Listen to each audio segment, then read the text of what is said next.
Hello friends, welcome to my YouTube channel let's learn with Shraddha. आज हम C TET के CDP के कुछ क्वेश्चंस करेंगे। ये मेरे पास पीवाईक्यू है, एमपी टेट का है, 2018 का है, 22 फेब का, जो हमारा 2018 में एग्ज़ाम कंडक्ट हुआ था। ये सेकेंड शिफ्ट का एग्ज़ाम का पेपर है मेरे पास। तो आइए हम स्टार्ट करते हैं। उससे पहले अगर आपने अभी तक मेरे यूट्यूब चैनल को सब्सक्राइब नहीं किया है तो प्लीज़ कर लीजिएगा एंड अपने स्टडी ग्रुप में इसको ज़्यादा से ज़्यादा शेयर कीजिएगा। Question number 1, in what part of memory does chunking occurs? स्मृति के किस हिस्से में चंकिंग खंडन होता है? ये हमारा सीटेट का सेक्शन, सीडीपी का सेक्शन है। इसमें बताना है मेमोरी के किस पार्ट में चंकिंग या खंडन का हिस्सा होता है। इसके ऑप्शन है शॉर्ट टर्म मेमोरी, लघुकालीन स्मृति, लॉन्ग टर्म मेमोरी, दीर्घकालीन स्मृति, सेंसरी रजिस्टर, संवेदी रजिस्टर, वर्किंग मेमोरी, चलन स्मृति या वर्किंग मेमोरी। देखिए ऑप्शंस में 4 टाइप्स की दी हुई है। हमें बताना है कौन से पार्ट में चंकिंग होती है। तो आपको बता दें शॉर्ट टर्म मेमोरी का हिस्सा है लघुकालीन स्मृति। राइट आंसर है हमारा फर्स्ट वाला option, that is short term memory. Question number 2, an anxiety disorder is characterize by? एक चिंता विकार की विशेषता क्या होती है? एंग्जाइटी आपको पता होगी, जैसे कई बार होता है हम एग्ज़ाम देने जाते हैं तो हमें बहुत ज़्यादा घबराहट होती है, चिंता होती है, हमारी एक टाइप की एंग्जाइटी होती है। तो हमें बताना है कि इसके कैरेक्टरिस्टिक्स क्या है। ऑप्शंस है एन एक्सेसिव और arouse state characterised by feelings of apprehension, uncertainty and fear. एक अत्यधिक या उत्तेजित स्थिति जो कि आशंका, अनिश्चितता और भय की भावनाओं की विशेषता है। डिसऑर्डर थिंकिंग, विकृत चिंतन, an emotional condition classified by excessive checking. अत्यधिक जांच द्वारा वर्गीकृत एक भावनात्मक स्थिति, an emotional state identified by panic attack. Panic attack की वजह से एक भावनात्मक स्थिति। आपको बता दें एंग्जाइटी क्या होती है, जब हमें घबराहट होती है, आशंका होती है, भय की जो भावना। देखिए option number first, an excessive और arouse state characterise by feeling of apprehension, uncertainty and fear. एक अत्यधिक या उत्तेजित स्थिति जो कि आशंका, अनिश्चितता और भय की भावना की विशेषता है। ये होती है हमारी एंग्जाइटी डिसऑर्डर। तो राइट आंसर है हमारा option number first. Question number 3, a devoted teacher would adopt dash to arouse interest of the learner. एक समर्पित शिक्षक को शिक्षार्थी की रुचि जगाने के लिए डैश को अपनाना होगा। तो हमें बताना है कौन सा ऐसा मेथड है जो कि टीचर को अडॉप्ट करना है लर्नर्स का या जो स्टूडेंट्स का है उनका इंटरेस्ट लर्निंग में बढ़ाने के लिए। ऑप्शंस में है फर्स्ट डिमॉन्स्ट्रेटिव मेथड, प्रदर्शन विधि। सेकेंड ऑप्शन है इनोवेटिव मेथड, नवचारी विधि, इजी मेथड, आसान विधि, डायरेक्ट मेथड, प्रत्यक्ष विधि। तो आपको बता दें कौन सा मेथड हमें अपनाना है। तो आपको बता दें वो होगा हमारा इनोवेटिव मेथड। मतलब हमें नई नई चीज़ें मतलब बच्चों तक पहुंचानी है, जो भी नॉलेज पहुंचा रहे हैं उसको नए नए तरीके से एवरीडे लाइफ एग्जांपल्स जो होते हैं वो प्रोवाइड कराना, एक्टिविटीज़ कराना, जिससे लर्नर बहुत अच्छे से समझे और जल्दी से समझे। वो हमारी मेथड होती है innovative method, that is option number 2। Question number 4, variations in social values can be attributed to. सामाजिक मूल्यों के बदलाव को इसके लिए जिम्मेदार ठहराया जा सकता है। रिड्यूसिंग इनइक्वालिटी, असमानता को कम करना, सोशल चेंजेस, सामाजिक परिवर्तन, सोशल मोबिलिटी, सामाजिक गतिशीलता, ट्रांसमिशन ऑफ कल्चर, संस्कृति का संरक्षण। आपको बता दें वेरिएशन के बारे में बात करना, सोशल वैल्यूज़ जो हमारे सामाजिक मूल्यों में बदलाव किसे जिम्मेदार हम ठहरा सकते हैं। तो आपको बता दें इसका आंसर होगा सोशल चेंज। अगर हमारे समाज में या हमारे नेबर या जो हमारे आसपास का माहौल चेंज होगा उससे भी हमें काफ़ी ज़्यादा बदलाव आता है किसी भी मूल्य में। तो इसके लिए सबसे ज़्यादा हम जिसको एट्रीब्यूट कर सकते हैं, जिम्मेदार ठहरा सकते हैं, तो वो होता है हमारा सामाजिक परिवर्तन, that is social change. Question number 5, according to the views of dash, a schema includes both the category of knowledge and the process of obtaining that knowledge। Dash के दृष्टिकोण के अनुसार एक स्कीमा में ज्ञान की एक श्रेणी और उस ज्ञान को प्राप्त करने की प्रक्रिया दोनों शामिल है। तो आपको बताना है यहाँ पे बात हो रही है स्कीमा की। तो आपने अगर हमारे पियाजे की थ्योरी पढ़ी होगी तो पियाजे ने हमें स्कीमा के बारे में बताया है। तो हमसे यही पूछा गया है कि किसका ये थ्योरी के बारे में पूछा गया, किसके व्यू में स्कीमा क्या होता है, जो category knowledge and process of obtaining that knowledge. तो आपको बताना है, सबसे पहले तो वर्ड देख लीजिए, स्कीमा के बारे में पूछा। अगर स्कीमा पूछ रहा है तो स्कीमा हमारे जीन पियाजे ने दिया है, तो हमारा ऑप्शन नंबर फर्स्ट राइट है। Question number 6, teachers have to deal with dash of learners. शिक्षकों को शिक्षार्थियों की डैश के साथ डील करना पड़ता है। आपको बताना है लर्नर्स की ऐसी कौन सी हमें ऐसा क्या उस चीज़ को अडॉप्ट करना है, या बच्चों से किस टाइप से उस एटमॉस्फेयर में या उस टाइप का एटमॉस्फेयर बिल्ड करना है लर्नर्स के साथ।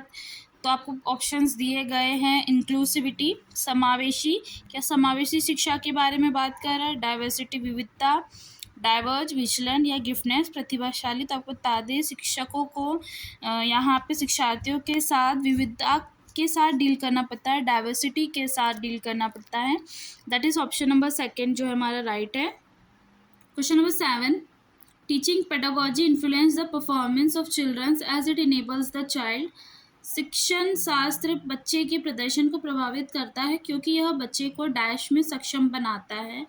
तो बताना ऑप्शंस में दिए गए हैं, to practice similar things again and again, समान चीज़ों का बार बार अभ्यास करना, टू बी मोर डिसिप्लिन, अधिक अनुशासित होना, to do more class work and homework, अत्यधिक कक्षा कार्य क्लास वर्क और गृह कार्य होमवर्क करना, to listen and engage in learning, अधिगम में सुनना और व्यस्त रहना। तो आपको बता दें अगर हम एलिमिनेशन प्रोसेस यूज़ करते हैं यहाँ पे ऑप्शंस को, तो हम बात करें पेडागोजीज के बारे में, तो ये किस लिए यूज़ होती है, ना तो ये हमें बताती है कि बार बार किसी चीज़ को रिपीट करना है, ना ही ज़्यादा से ज़्यादा डिसिप्लिन के बारे में बात करते हैं, ना ही होमवर्क या क्लास वर्क के बारे में बात की जाती है।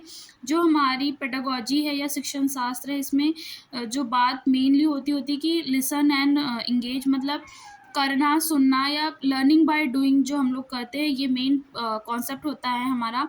तो यहाँ पे मेरा राइट आंसर है to listen and engage in learning, अधिगम में सुनना और व्यस्त रहना। Question number 8, John uses clinical interviews in his class to know the problem students. This show his role as a dash. John अपनी कक्षा में छात्रों की समस्या को जानने के लिए नैदानिक साक्षात्कार का उपयोग करता है। यह उनकी भूमिका को डैश रूप में दर्शाता है।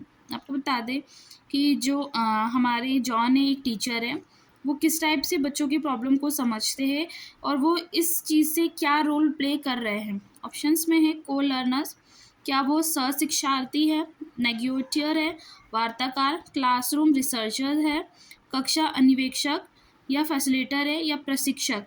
तो आपको बता दें यहाँ पे जो रोल प्ले कर रहे हैं जॉन, वो हमारे क्लासरूम रिसर्चर हैं जो कि कक्षा अन्वेषक होते हैं। Question number 9, who proposed language and thought to be independent. किसने प्रस्तावित किया कि भाषा और विचार स्वतंत्र होते हैं।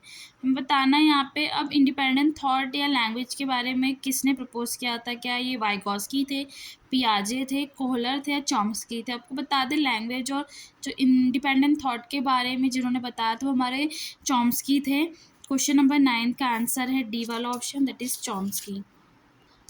Question number 10, assessment for learning involves. अधिगम के आकलन में शामिल है। देखिए बात कर रहे हैं हम असेसमेंट फॉर लर्निंग। ऑप्शन है sharing examples at different levels of success according to certain criteria. कुछ मापदंडों के अनुसार सफलता के विभिन्न स्तरों पर उदाहरण को साझा करना।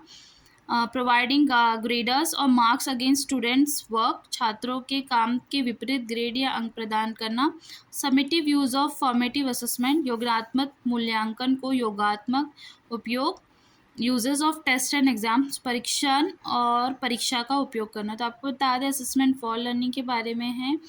तो यहाँ पे अगर हम फिर एलिमिनेशन प्रोसेस को यूज़ करते हैं तो आपको बता दें uses of test. Frequent test की बात अलग है, uses of test and exams अलग है। Summative use of formative assessment ये नहीं है, क्योंकि फॉर्मेटिव असेसमेंट हमारा अलग होता है, समेटिव असेसमेंट अलग होता है। Summative assessment end of the session होता है, फॉर्मेटिव असेसमेंट ड्यूरिंग द जो लेसन होता है उसमें होता है। एंड प्रोवाइडिंग ग्रेड्स और मार्क्स, तो ग्रेड एंड मार्क्स के बारे में कभी बात नहीं की जाती है। तो इसका राइट आंसर होगा sharing examples at different level of success according at certain criteria. कुछ मानदंडों के अनुसार सफलता के विभिन्न स्तरों पर उदाहरण को साझा करना, यह हमारा असेसमेंट फॉर लर्निंग है। Question number 11, which of the following is not a teaching skill in inclusive education? निम्नलिखित में से कौन समावेशी शिक्षा में एक शिक्षण कौशल नहीं है? यहाँ पे इंक्लूसिव एजुकेशन के बारे में बताया, तो ब्लैक बोर्ड, क्वेश्चनिंग, पूछताछ, प्रॉब्लम सॉल्विंग, समस्या समाधान, रिइंफोर्समेंट, स्ट्रेटन या प्रबलन। तो आपको बता दें, जो हमारी इंक्लूसिव एजुकेशन है, समावेशी शिक्षा है, इसमें ब्लैक बोर्ड का यूज़ नहीं है। बाकी क्रॉस सेक्शन जो क्वेश्चंस होते हैं, प्रॉब्लम सॉल्विंग, रिइंफोर्समेंट्स, ये सारे हमारे आते हैं। सिर्फ हमारा ब्लैक बोर्ड का इस पर यूज़ नहीं है इंक्लूसिव एजुकेशन में। राइट आंसर है हमारा फर्स्ट वाला, black board. Question number 12, when children learn to be aggressive because of exposure to violence in media, what type of learning is being displaced? जब बच्चे मीडिया में हिंसा के संपर्क में आने के कारण आक्रामक होना सीखते हैं तो किस प्रकार का अधिगम प्रदर्शित होता है? देखिए, कई बार होता है मीडिया में कुछ ऐसे वॉयलेंट चीज़ें बता दी जाती है, तो इस चीज़ से बच्चा क्या सीखता है, इसके बारे में पूछा गया है।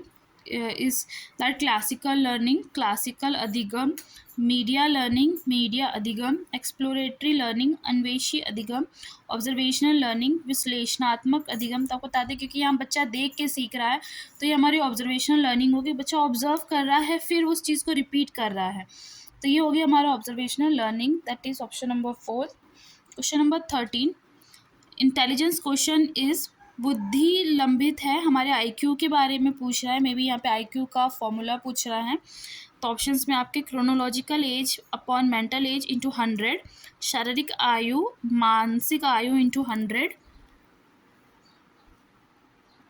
Chronological age into 100 by mental age, शारीरिक आयु इंटू 100 बाय मानसिक आयु, mental age into 100 by chronological age, मानसिक आयु इंटू 100 बाय शारीरिक आयु, mental age by chronological age into 100, मानसिक आयु शारीरिक आयु into 100।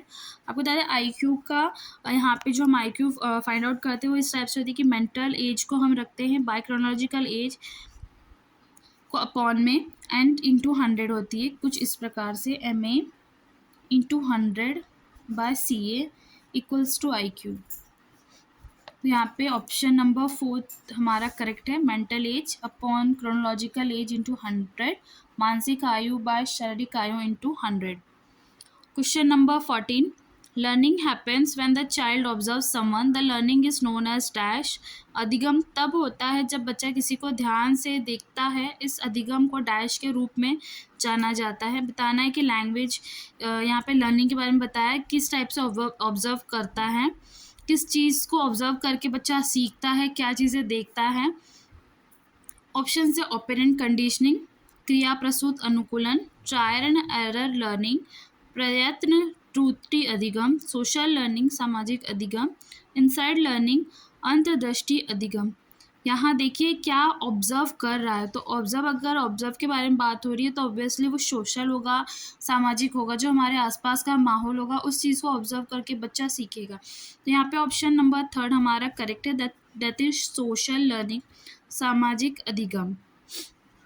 Question number 15, learner who have an earnest desire for academic competence are said to have a, शिक्षार्थी जो शैक्षिक योग्यता हेतु सबसे अधिक इच्छा रखते हैं उन्हें क्या कहा जाता है? परफॉर्मेंस अवॉर्डेंस ओरिएंटेशन, प्रदर्शन परिहार उन्मुखीकरण, परफॉर्मेंस अप्रोच ओरिएंटेशन, प्रदर्शन दृष्टिकोण उन्मुखीकरण, वर्क अवॉर्डेंस ओरिएंटेशन, कार्य परिहार उन्मुखीकरण, मास्टरी ओरिएंटेशन, महारत उन्मुखीकरण। उनके बारे में बात करें जो एकेडमिक में होते हैं तो हमारे मास्टरी ओरिएंटेशन होते हैं, जो कि महारत उन्मुखीकरण होते हैं। Question number 16, several abilities put together is known as dash. कई क्षमताओं को एक साथ रखा जाता है, कौन कौन सी, तो बताइएगा। इंटेलिजेंस बुद्धि, इंटरेस्ट रुचियाँ, एप्टीट्यूड मनोवृत्ति, पर्सनालिटी व्यक्तित्व।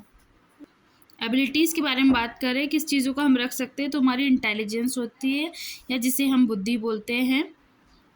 Question number 17, how many sub stages are there in sensory motor stage of cognitive development. संज्ञानात्मक विकास के सेंसरी मोटर चरण में कितने उपचरण होते हैं? 7, 5, 6 या 8? आपको बता दें सब स्टेजेस के बारे में बात करें। सेंसरी मोटर स्टेज बता रहे हैं कोग्निटिव डेवलपमेंट की। मैंने इसके पहले वीडियो में भी आपको बताया, स्टेजेस बताई है एंड उसके सब स्टेजेस भी बताई है। तो यहाँ पे बताइए कि सब स्टेज कितनी है। तो सब स्टेज हमारी 6 हैं, जो कि 6, और आपको बता दें मेन स्टेज हमारी 3 है, जिसके अंदर हर एक स्टेज के अंदर 1, 2, 3 हर एक स्टेज के अंदर 2 सब स्टेज है। तो यहाँ पे हमारी अगर सब स्टेज पूछता है तो सब स्टेज 6 है और मेन स्टेजेस हमारी 3 है। यहाँ पूछा सब सेंसरी स्टेज के बारे में, तो यहाँ पे होगी वो 6। Question number 18, which of the following is not a likely characteristic of a child whose parents are authoritarian? निम्नलिखित में से कौन एक बच्चे की विलक्षणता नहीं है जिसके माता पिता अधिनायकवादी है? ऑप्शन है अनफ्रेंडली, अमित्र, अनसोशिएबल, एकांत प्रिय, इंडिपेंडेंट, स्वतंत्र, विड्रॉन, अंतमुखी।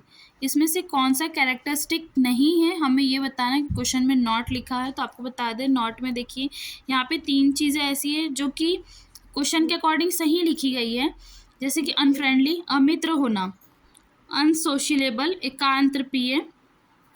बता दें 3 चीज़ें यहाँ पे जो नेगेटिव में लिखी गई वो अनफ्रेंडली, अनसोशिएबल एंड विड्रॉल है। यहाँ पे राइट आंसर है हमारा स्वतंत्र, जो कि क्वेश्चन के अकॉर्डिंग क्या लिखा है, नॉट पूछा गया है, तो यहाँ पे राइट आंसर है इंडिपेंडेंट, स्वतंत्र।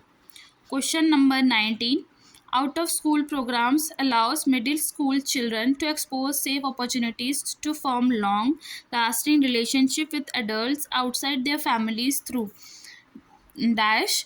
विद्यालय कार्यक्रम के बाद माध्यमिक विद्यालय के बच्चों को डैश के माध्यम से अपने परिवारों के बाहर वयस्कों के साथ लंबे समय तक चलने वाले रिश्ते बनाने के लिए सुरक्षित अवसरों की अनुमति देता है। ऑप्शंस में पूछा गया है प्लेजर एंड हैप्पीनेस, आनंद और खुशी, हार्डशिप एंड रिस्पॉन्सिबिलिटी, कठिनाई और जिम्मेदारी, reading and writing for academic excellence, अकादमिक उत्कृष्टता के लिए पढ़ना और लिखना, independence, peer relationship and leadership, स्वतंत्र सहकर्मी संबंध और नेतृत्व।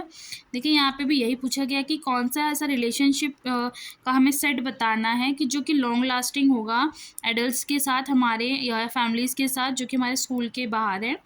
तो वो होगा हमारा स्वतंत्रता, सहकर्मी संबंध और नेतृत्व, that is independence, peer relationship and leadership. Question number का राइट आंसर है हमारा 4th वाला ऑप्शन।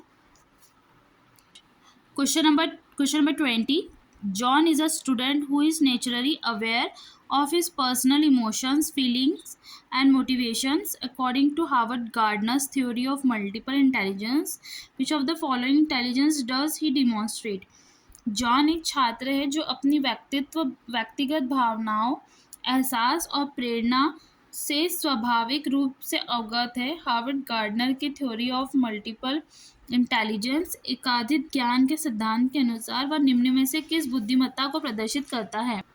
ऑप्शंस हैं इंटरपर्सनल इंटेलिजेंस, अंतर व्यक्तिगत बुद्धिमत्ता, इंट्रापर्सनल इंटेलिजेंस, अंतर व्यक्तित्व बौद्धिकता, विजुअल स्पैचुअल इंटेलिजेंस, दृश्य स्थानिक बुद्धिमत्ता, नेचुरलिस्ट इंटेलिजेंस, स्वाभाविक बुद्धिमत्ता।